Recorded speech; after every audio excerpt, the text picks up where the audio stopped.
ಹರೇ ಕೃಷ್ಣ. ಎಲ್ಲ ಕೇಳುಗರಿಗೂ ಶ್ರೀಮದ್ ಭಾಗವತದ ಅಧ್ಯಯನಕ್ಕೆ ಸ್ವಾಗತ. ಶ್ರೀಮದ್ ಭಾಗವತದ 9ನೆಯ ಸ್ಕಂದದಲ್ಲಿ ನಾವು ಯಯಾತಿ ಮಹಾರಾಜನ ಕಥೆಯನ್ನು ಕೇಳುತ್ತಿದ್ದೇವೆ. ನಹುಷನ ಹಿರಿಯ ಮಗನಾದಂತಹ ಯತಿಯು ಆತ್ಮಸಾಕ್ಷಾತ್ಕಾರವನ್ನು ಪಡೆಯುವ ಉದ್ದೇಶದಿಂದ ರಾಜ್ಯಭಾರದ ಅಧಿಕಾರವನ್ನು ತಂದೆಯು ನೀಡಿದರೂ ಸ್ವೀಕರಿಸಲಿಲ್ಲ. ಆತ್ಮಸಾಕ್ಷಾತ್ಕಾರವು ಮಾನವನ ನಾಗರಿಕತೆಯ ಪ್ರಧಾನ ಉದ್ದೇಶ.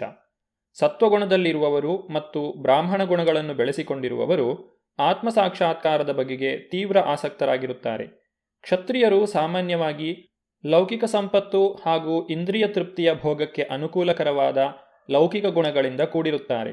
ಆದರೆ ಆಧ್ಯಾತ್ಮಿಕವಾಗಿ ಪ್ರಗತಿಯನ್ನು ಸಾಧಿಸಿದವರು ಲೌಕಿಕ ಐಶ್ವರ್ಯದಲ್ಲಿ ಆಸಕ್ತರಾಗಿರುವುದಿಲ್ಲ. ಹಾಗೆ ನೋಡಿದರೆ ಅವರು ಆತ್ಮಸಾಕ್ಷಾತ್ಕಾರದಲ್ಲಿ ಆಧ್ಯಾತ್ಮಿಕ ಪ್ರಗತಿಯ ಜೀವನಕ್ಕೆ ಬೇಕಾದ ಕನಿಷ್ಠ ಅಗತ್ಯಗಳನ್ನು ಮಾತ್ರ ಸ್ವೀಕರಿಸುತ್ತಾರೆ. ವ್ಯಕ್ತಿಯು ರಾಜಕೀಯ ಜೀವನವನ್ನು ಪ್ರವೇಶಿಸಿದರೆ, ಅದರಲ್ಲೂ ವಿಶೇಷವಾಗಿ ಇಂದಿನ ಆಧುನಿಕ ಕಾಲದಲ್ಲಿ ಮಾನವ ಪರಿಪೂರ್ಣತೆಯ ಅವಕಾಶವನ್ನು ಕಳೆದುಕೊಳ್ಳುತ್ತಾನೆ. ಆದರೂ ವ್ಯಕ್ತಿಯು ಶ್ರೀಮದ್ ಭಾಗವತವನ್ನು ಶ್ರವಣ ಮಾಡಿದರೆ ಅತ್ಯುನ್ನತ ಪರಿಪೂರ್ಣತೆಯನ್ನು ಪಡೆಯಬಹುದು. ಈ ಶ್ರವಣವನ್ನು ನಿತ್ಯಂ ಭಾಗವತ ಸೇವೆಯ ಎಂದು ವರ್ಣಿಸಲಾಗಿದೆ. ಪರೀಕ್ಷಿತ ಮಹಾರಾಜನು ರಾಜಕೀಯದಲ್ಲಿ ಮುಳುಗಿದ್ದ. ಆದರೆ ತನ್ನ ಜೀವನದ ಕೊನೆಯ ಭಾಗದಲ್ಲಿ ಶುಕಮುನಿಗಳಿಂದ ಶ್ರೀಮದ್ ಭಾಗವತವನ್ನು ಶ್ರವಣ ಮಾಡಿದನು. ಆದ್ದರಿಂದ ಅವನು ಬಹಳ ಸುಲಭವಾಗಿ ಪರಿಪೂರ್ಣತೆಯನ್ನು ಹೊಂದಿದನು. ಆದ್ದರಿಂದ ಶ್ರೀ ಚೈತನ್ಯ ಮಹಾಪ್ರಭುಗಳು ಹೀಗೆ ಸಲಹೆ ಮಾಡಿದ್ದಾರೆ: ಸ್ಥಾನೇ ಸ್ಥಿತಾ ಶ್ರುತಿಗತಾಂ ತನುವಾಂಗ್ ಮನೋಭಿರ್ ಯೇ ಪ್ರಾಯಶೋಜಿತ ಜಿತೋಪ್ಯಸಿ ತ್ರೈಸ್ತ್ರಿಲೋಕ್ಯಾಂ. ವ್ಯಕ್ತಿಯು ಸತ್ವ, ರಾಜಸ, ತಾಮಸ ಗುಣಗಳಲ್ಲಿ ಯಾವುದರಲ್ಲೇ ಇರಲಿ, ಆತ್ಮಸಾಕ್ಷಾತ್ಕಾರವನ್ನು ಪಡೆದ ಆತ್ಮನಿಂದ ಕ್ರಮವಾಗಿ ಶ್ರೀಮದ್ ಭಾಗವತವನ್ನು ಶ್ರವಣ ಮಾಡಿದರೆ ಲೌಕಿಕ ಜಂಜಾಟದ ಬಂಧನದಿಂದ ಮುಕ್ತನಾಗುತ್ತಾನೆ. ಯಯಾತಿಯ ತಂದೆಯಾದ ನಹುಷನು ಇಂದ್ರನ ಪತ್ನಿಯಾದ ಶಚಿಗೆ ಅಪಚಾರವೆಸಗಿದ. ಅವಳು ಅಗತ್ಸರೆ ಮೊದಲಾದ ಬ್ರಾಹ್ಮಣರಲ್ಲಿ ದೂರಿಟ್ಟಳು.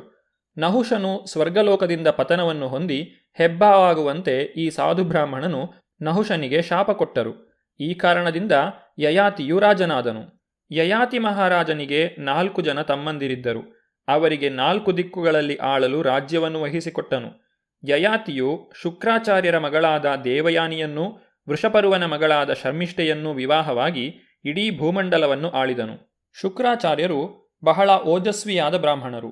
ಯಯಾತಿ ಮಹಾರಾಜನು ಕ್ಷತ್ರಿಯ. ಆದುದರಿಂದ ಕ್ಷತ್ರಿಯ ಬ್ರಾಹ್ಮಣರ ನಡುವೆ ಈ ಪ್ರತಿಲೋಮ ವಿವಾಹ ಹೇಗೆ ನಡೆಯಿತು ಎಂದು ಪರೀಕ್ಷಿತ ಮಹಾರಾಜನು ಶುಕದೇವ ಗೋಸ್ವಾಮಿಗಳಲ್ಲಿ ಕೇಳಿದನು. ಪರೀಕ್ಷಿತ ಮಹಾರಾಜನ ಪ್ರಶ್ನೆಗೆ ಶುಕದೇವ ಗೋಸ್ವಾಮಿಗಳು ಉತ್ತರಿಸಿದರು: ಒಂದು ದಿನ ವೃಷಪರ್ವನ ಮಗಳಾದ ಶರ್ಮಿಷ್ಠೆಯು ಶುಕ್ರಾಚಾರ್ಯರ ಮಗಳಾದ ದೇವಯಾನಿ ಮತ್ತು ಸಾವಿರಾರು ಸಖಿಯರಿಂದ ಒಡಗೂಡಿ ಅರಮನೆಯ ಉದ್ಯಾನದಲ್ಲಿ ಸಂಚರಿಸುತ್ತಿದ್ದಳು.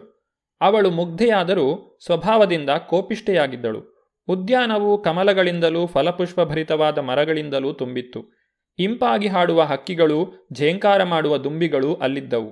ಶರ್ಮಿಷ್ಠೆ, ದೇವಯಾನಿ ಮತ್ತು ಎಲ್ಲಾ ಸಖಿಯರು ಅಲ್ಲಿ ಜಲಕ್ರೀಡೆಯಾಡತೊಡಗಿದರು. ಹೀಗೆ ಅವರು ಜಲಕ್ರೀಡೆಯಾಡುತ್ತಿರುವಾಗ ಇದ್ದಕ್ಕಿದ್ದಂತೆಯೇ ತನ್ನ ಪತ್ನಿ ಪಾರ್ವತಿಯೊಡನೆ ನಂದಿಯ ಮೇಲೆ ಕುಳಿತು ಸಾಗಿ ಹೋಗುತ್ತಿರುವ ಶಿವನನ್ನು ಕಂಡರು. ಅವರು ಕೂಡಲೇ ನೀರಿನಿಂದ ಹೊರಬಂದು ತಮ್ಮ ತಮ್ಮ ವಸ್ತ್ರಗಳನ್ನು ತೊಟ್ಟುಕೊಂಡರು. ಶರ್ಮಿಷ್ಠೆಯು ತಿಳಿಯದೆಯೇ ದೇವಯಾನಿಯ ವಸ್ತ್ರಗಳನ್ನು ತೊಟ್ಟುಕೊಂಡಳು. ಇದರಿಂದ ದೇವಯಾನಿಗೆ ತುಂಬಾ ಕೋಪ ಬಂತು. ಅವಳು ಆಗ ಈ ರೀತಿ ನುಡಿದಳು: ಅಯ್ಯೋ, ಈ ದಾಸಿ ಶರ್ಮಿಷ್ಠೆಯ ಕೃತ್ಯವನ್ನು ನೋಡಿ! ಯಜ್ಞದಲ್ಲಿ ಅರ್ಪಿಸಲು ಇಟ್ಟುಕೊಂಡ ಹವಿಸ್ಸನ್ನು ನಾಯಿಯು ಹೊತ್ತುಕೊಂಡು ಹೋಗುವಂತೆ ಮರ್ಯಾದೆಯನ್ನು ಗಾಳಿಗೆ ತೂರಿ ನನ್ನ ವಸ್ತ್ರಗಳನ್ನು ಧರಿಸಿದ್ದಾಳೆ. ದೇವೋತ್ತಮ ಪರಮಪುರುಷನ ಮುಖವೆಂದು ಅಂಗೀಕೃತವಾಗಿರುವ ನಾವು ಅರ್ಹ ಬ್ರಾಹ್ಮಣರಾಗಿದ್ದೇವೆ. ಬ್ರಾಹ್ಮಣರು ತಮ್ಮ ತಪಶಕ್ತಿಯಿಂದ ಸಮಸ್ತ ವಿಶ್ವವನ್ನು ಸೃಷ್ಟಿಸಿದ್ದಾರೆ. ಅವರು ಸದಾ ತಮ್ಮ ಹೃದಯಾಂತರಾಳದಲ್ಲಿ ಪರಮಸತ್ಯವನ್ನು ಇರಿಸಿಕೊಂಡಿರುತ್ತಾರೆ. ಅವರು ವೈದಿಕ ನಾಗರಿಕತೆಯ ಮಾರ್ಗವಾದ ಸೌಭಾಗ್ಯ ಪಥವನ್ನು ನಿರ್ದೇಶಿಸಿದ್ದಾರೆ. ಈ ಪ್ರಪಂಚದಲ್ಲಿ ಪೂಜಾರ್ಹರಾದವರು ಅವರು ಮಾತ್ರ. ಆದ್ದರಿಂದ ನಾನಾ ಗ್ರಹಗಳ ನಿರ್ದೇಶಕರಾದ ಮಹಾನ್ ದೇವತೆಗಳಲ್ಲದೆ ಪರಮಾತ್ಮನಾದ ಪರಮ ಪಾವನಕರವಾದ ಭಾಗ್ಯದೇವತೆಯ ಪತಿಯಾದ ದೇವೋತ್ತಮ ಪರಮಪುರುಷನೂ ಕೂಡ ಅವರಿಗೆ ಪ್ರಾರ್ಥನೆಯನ್ನು ಸಲ್ಲಿಸಿ ಪೂಜೆ ಮಾಡುತ್ತಾನೆ. ಅಲ್ಲದೆ ನಾವು ಭೃಗುವಂಶದವರಾದ್ದರಿಂದ ಹೆಚ್ಚು ಗೌರವಾನ್ವಿತರಾಗಿದ್ದೇವೆ. ಆದರೂ ಈ ಹೆಣ್ಣಿನ ತಂದೆ ದಾನವರಲ್ಲಿ ಒಬ್ಬನಾಗಿದ್ದು ನಮ್ಮ ಶಿಷ್ಯನಾಗಿದ್ದರೂ ಕೂಡ ಶೂದ್ರನು ವೈದಿಕ ಜ್ಞಾನದ ಜವಾಬ್ದಾರಿಯನ್ನು ವಹಿಸಿಕೊಳ್ಳುವಂತೆ ಅವಳು ನನ್ನ ವಸ್ತ್ರಗಳನ್ನು ಧರಿಸಿದ್ದಾಳೆ.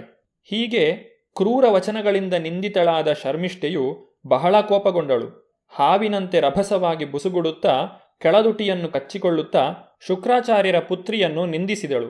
ದೇವಯಾನಿಯನ್ನು ಕಟುನುಡಿಗಳಿಂದ ನಿಂದಿಸಿದ ಶರ್ಮಿಷ್ಠೆಯು ಕೋಪದಿಂದ ದೇವಯಾನಿಯ ವಸ್ತ್ರಗಳನ್ನು ಕಸಿದುಕೊಂಡು ಅವಳನ್ನು ಒಂದು ಬಾವಿಗೆ ತಳ್ಳಿಬಿಟ್ಟಳು. ದೇವಯಾನಿಯನ್ನು ಬಾವಿಗೆ ತಳ್ಳಿ ಶರ್ಮಿಷ್ಠೆಯು ಮನೆಗೆ ಹೋದಳು. ಈ ಮಧ್ಯೆ ವನವಿಹಾರಕ್ಕಾಗಿ ಬಂದ ಯಯಾತಿ ಮಹಾರಾಜನು ನೀರು ಕುಡಿಯಲು ಆ ಬಾವಿಯ ಬಳಿಗೆ ಹೋಗಿ ಆಕಸ್ಮಿಕವಾಗಿ ದೇವಯಾನಿಯನ್ನು ನೋಡಿದನು. ಯಯಾತಿ ಮಹಾರಾಜನು ಕೂಡಲೇ ಅವಳಿಗೆ ತನ್ನ ಉತ್ತರೀಯವನ್ನು ನೀಡಿದನು. ಅತ್ಯಂತ ಕರುಣೆಯಿಂದ ಅವಳ ಕೈ ಹಿಡಿದು ಮೇಲಕ್ಕೆ ಎತ್ತಿದನು. ಪ್ರೀತಿ ವಾತ್ಸಲ್ಯಗಳಿಂದ ತುಂಬಿದ ಮಾತುಗಳಿಂದ ದೇವಯಾನಿಯು ಯಯಾತಿ ಮಹಾರಾಜನನ್ನು ಕುರಿತು ಹೀಗೆಂದಳು: ಹೇ ವೀರನಾದ ರಾಜನೇ, ಶತ್ರುಪುರಗಳನ್ನು ಜಯಿಸಿದವನೇ, ನನ್ನ ಪಾಣಿಗ್ರಹಣ ಮಾಡಿ ನೀನು ನನ್ನನ್ನು ನಿನ್ನ ವಿವಾಹಿತ ಪತ್ನಿಯೆಂದು ಸ್ವೀಕರಿಸಿದ ಹಾಗಾಯಿತು. ಇತರರು ನನ್ನನ್ನು ಮುಟ್ಟದಿರಲಿ, ಏಕೆಂದರೆ ಪತಿಪತ್ನಿಯರಾಗಿ ನಮ್ಮ ಈ ಸಂಬಂಧವು ದೈವೇಚ್ಛೆಯಿಂದ ಸಾಧ್ಯವಾಯಿತೇ ವಿನಃ ಮಾನವ ಮಾತ್ರರಿಂದಲ್ಲ. ಬಾವಿಯಲ್ಲಿ ಬಿದ್ದುದರಿಂದ ನಾನು ನಿನ್ನನ್ನು ನೋಡಲು ಸಾಧ್ಯವಾಯಿತು. ಇದು ನಿಜವಾಗಿ ದೈವನಿಯಾಮಕವೇ ಸರಿ. ವಿದ್ವತ್ಪಂಡಿತರಾದ ಬೃಹಸ್ಪತಿಯ ಪುತ್ರನಾದ ಕಚನನ್ನು ನಾನು ಶಪಿಸಿದೆ. ಬ್ರಾಹ್ಮಣನು ನಿನ್ನ ಪತಿಯಾಗದಿರಲಿ ಎಂದು ಅವನು ಮರುಶಾಪವನ್ನು ಕೊಟ್ಟನು. ಆದ್ದರಿಂದ ಹೇ ಮಹಾಭುಜನೆ, ನಾನು ಬ್ರಾಹ್ಮಣನ ಪತ್ನಿಯಾಗುವ ಸಂಭವವೇ ಇಲ್ಲ. ವಿದ್ವಾಂಸನಾದ ದೇವಪುರೋಹಿತನಾದ ಬೃಹಸ್ಪತಿಯ ಪುತ್ರನೇ ಕಚ. ಅವನು ಶುಕ್ರಾಚಾರ್ಯರ ಶಿಷ್ಯನಾದ. ಅಕಾಲದಲ್ಲಿ ನಿಧನರಾದವರನ್ನು ಮತ್ತೆ ಬದುಕಿಸುವ ವಿದ್ಯೆಯನ್ನು ಕಚ ಶುಕ್ರಾಚಾರ್ಯರಿಂದ ಕಲಿತ. ಮೃತ ಸಂಜೀವಿನಿ ಎಂಬ ಈ ವಿದ್ಯೆಯನ್ನು ವಿಶೇಷವಾಗಿ ಯುದ್ಧಕಾಲದಲ್ಲಿ ಉಪಯೋಗಿಸುತ್ತಾರೆ. ಯುದ್ಧ ನಡೆದಾಗ ಸೈನಿಕರು ಖಂಡಿತವಾಗಿಯೂ ಅಕಾಲದಲ್ಲಿ ಮೃತರಾಗುತ್ತಾರೆ. ಸೈನಿಕನ ದೇಹವು ಅಖಂಡವಾಗಿದ್ದರೆ ಈ ಮೃತ ಸಂಜೀವಿನಿ ವಿದ್ಯೆಯಿಂದ ಅವನನ್ನು ಮತ್ತೆ ಬದುಕಿಸಬಹುದು. ಈ ವಿದ್ಯೆಯು ಶುಕ್ರಾಚಾರ್ಯರಿಗೂ ಇನ್ನೂ ಅನೇಕರಿಗೂ ತಿಳಿದಿತ್ತು. ಬೃಹಸ್ಪತಿಯ ಪುತ್ರನಾದ ಕಚನು ಈ ವಿದ್ಯೆಯನ್ನು ಕಲಿಯುವುದಕ್ಕಾಗಿ ಶುಕ್ರಾಚಾರ್ಯರ ಶಿಷ್ಯನಾದನು. ದೇವಯಾನಿಯು ಕಚನನ್ನು ಪತಿಯಾಗಿ ವರಿಸಲು ಬಯಸಿದಳು. ಆದರೆ ಕಚನು ಶುಕ್ರಾಚಾರ್ಯರ ಬಗೆಗಿನ ಗೌರವದಿಂದಾಗಿ ಗುರುಪುತ್ರಿಯು ತನಗಿಂತ ಹಿರಿಯವಳಾದ ಗೌರವಾನ್ವಿತಳು ಎಂದು ಭಾವಿಸಿ ಅವಳನ್ನು ವಿವಾಹವಾಗಲು ನಿರಾಕರಿಸಿದನು. ಇದರಿಂದ ಕೋಪಗೊಂಡ ದೇವಯಾನಿಯು ತನ್ನ ತಂದೆಯಿಂದ ಮೃತ ಸಂಜೀವಿನಿ ವಿದ್ಯೆಯನ್ನು ಅವನು ಕಲಿತಿದ್ದರೂ ಅದು ವ್ಯರ್ಥವಾಗಲಿ ಎಂದು ಕಚನನ್ನು ಶಪಿಸಿದಳು. ಹೀಗೆ ಶಪಿತನಾದ ಕಚನು ದೇವಯಾನಿಗೆ ಬ್ರಾಹ್ಮಣನು ಎಂದೂ ನಿನ್ನ ಪತಿಯಾಗದಿರಲಿ ಎಂದು ಮರುಶಾಪವನ್ನು ಕೊಟ್ಟ. ಕ್ಷತ್ರಿಯನಾದ ಯಯಾತಿಯನ್ನು ದೇವಯಾನಿಯು ಇಷ್ಟಪಟ್ಟಿದ್ದರಿಂದ ತನ್ನನ್ನು ನಿಜವಾದ ಪತ್ನಿಯೆಂದು ಸ್ವೀಕರಿಸಬೇಕೆಂದು ಪ್ರಾರ್ಥಿಸಿದಳು. ಅಂತಹ ವಿವಾಹವು ರೂಢಿಗತ ಶಾಸ್ತ್ರಕ್ಕೆ ಸಮ್ಮತವಲ್ಲವಾದ್ದರಿಂದ ಯಯಾತಿ ಮಹಾರಾಜನು ಅದನ್ನು ಇಷ್ಟಪಡಲಿಲ್ಲ. ಆದರೆ ಅದು ದೈವದ ಏರ್ಪಾಡಾಗಿತ್ತು. ಅಲ್ಲದೆ ದೇವಯಾನಿಯ ಸೌಂದರ್ಯವು ಅವನನ್ನು ಆಕರ್ಷಿಸಿತ್ತು. ಆದ್ದರಿಂದ ಅವನು ಅವಳ ಕೋರಿಕೆಯನ್ನು ಅಂಗೀಕರಿಸಿದನು. ಪ್ರಾಜ್ಞನಾದ ಮಹಾರಾಜನು ಅರಮನೆಗೆ ಹಿಂದಿರುಗಿದ ಮೇಲೆ ದೇವಯಾನಿಯು ಅಳುತ್ತಾ ಮನೆಗೆ ಬಂದಳು. ಬಂದು ಶರ್ಮಿಷ್ಠೆಯಿಂದಾಗಿ ಏನಾಯಿತೋ ಅದೆಲ್ಲವನ್ನೂ ತನ್ನ ತಂದೆಯಾದ ಶುಕ್ರಾಚಾರ್ಯರಿಗೆ ವಿವರಿಸಿದಳು. ತನ್ನನ್ನು ಹೇಗೆ ಬಾವಿಗೆ ನೂಕಲಾಯಿತು, ಆದರೆ ದೊರೆಯು ತನ್ನನ್ನು ಹೇಗೆ ರಕ್ಷಿಸಿದ ಎಂದು ಹೇಳಿದಳು. ದೇವಯಾನಿಗೆ ಉಂಟಾದ ಗತಿಯನ್ನು ಕೇಳಿ ಶುಕ್ರಾಚಾರ್ಯರ ಮನಸ್ಸು ಬಹಳ ಖಿನ್ನವಾಯಿತು. ಪೌರೋಹಿತ್ಯ ವೃತ್ತಿಯನ್ನು ಹಳಿಯುತ್ತಾ ಊಂಛ ವೃತ್ತಿಯನ್ನು ಪ್ರಶಂಸಿಸುತ್ತಾ ತನ್ನ ಮಗಳೊಡನೆ ಮನೆ ಬಿಟ್ಟು ಹೊರಟನು. ಬ್ರಾಹ್ಮಣನು ಕಪೋತ ಅಥವಾ ಪಾರಿವಾಳದ ವೃತ್ತಿಯನ್ನು ಅಳವಡಿಸಿಕೊಂಡಾಗ ಹೊಲಗಳಿಂದ ಕಾಳುಗಳನ್ನು ಆಯ್ದು ಜೀವನವನ್ನು ನಡೆಸುತ್ತಾನೆ. ಇದನ್ನು ಊಂಛವೃತ್ತಿ ಎಂದು ಕರೆಯುತ್ತಾರೆ. ಈ ಊಂಛವೃತ್ತಿಯನ್ನು ಆರಿಸಿಕೊಂಡ ಬ್ರಾಹ್ಮಣನನ್ನು ಶ್ರೇಷ್ಠ ದರ್ಜೆಯವನೆಂದು ಕರೆಯುತ್ತಾರೆ. ಏಕೆಂದರೆ ಅವನು ಸಂಪೂರ್ಣವಾಗಿ ದೇವೋತ್ತಮ ಪರಮಪುರುಷನ ಅನುಗ್ರಹವನ್ನೇ ಅವಲಂಬಿಸಿರುತ್ತಾನೆ. ಯಾರಲ್ಲಿಯೂ ಭಿಕ್ಷೆ ಬೇಡುವುದಿಲ್ಲ. ಬ್ರಾಹ್ಮಣ ಅಥವಾ ಸನ್ಯಾಸಿಯು ಭಿಕ್ಷಾಟನೆಯನ್ನು ಮಾಡುವುದಕ್ಕೆ ಅನುಮತಿ ಇದ್ದರೂ ಅಂತಹ ವೃತ್ತಿಯನ್ನು ಅನುಸರಿಸದೆ ತನ್ನ ಜೀವನ ನಿರ್ವಹಣೆಗೆ ದೇವೋತ್ತಮ ಪರಮಪುರುಷನ ಅನುಗ್ರಹಕ್ಕಾಗಿ ಅವಲಂಬಿಸುವುದು ಉತ್ತಮ. ತಮ್ಮ ಮಗಳ ದೂರಿನ ಕಾರಣದಿಂದಾಗಿ ತಮ್ಮ ಶಿಷ್ಯನ ಬಳಿಗೆ ಹೋಗಿ ಕೃಪೆ ತೋರುವಂತೆ ಯಾಚಿಸುವುದು ಶುಕ್ರಾಚಾರ್ಯರಿಗೆ ತೀರ ಬೇಸರದ ಸಂಗತಿಯಾಗಿತ್ತು. ಪೌರೋಹಿತ್ಯ ವೃತ್ತಿಯನ್ನು ಅವರು ಸ್ವೀಕರಿಸಿದ್ದರಿಂದ ಹಾಗೆ ಮಾಡುವುದು ಅನಿವಾರ್ಯವಾಗಿತ್ತು. ಶುಕ್ರಾಚಾರ್ಯರಿಗೆ ಒಳಮನಸ್ಸಿನಲ್ಲಿ ತಮ್ಮ ವೃತ್ತಿ ಸ್ವಲ್ಪವೂ ಇಷ್ಟವಿರಲಿಲ್ಲ.